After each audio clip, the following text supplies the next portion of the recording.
आज का ब्लॉग शुरू से शुरू करते हैं।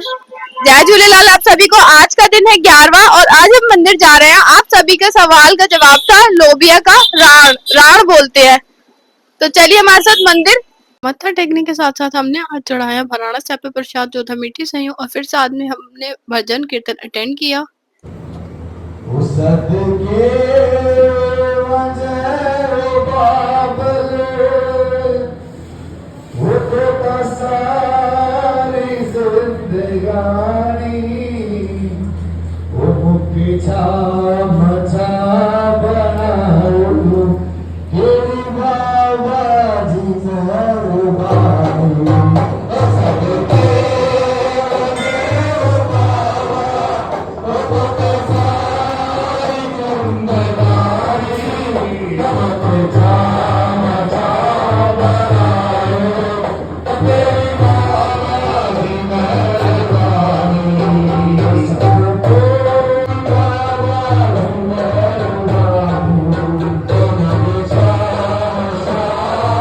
थोड़ी देर भजन वगैरह अटेंड करने के बाद हम बाहर आ गए थे। आज था भंडारा, जैसे कि आप देख सकते हैं सबको बिठाकर भंडारा खिलाया जा रहा था और आप लोग कमेंट करते रहते थे कि सिंधी भजन नहीं होते, तो आज सिंधी भजन थे।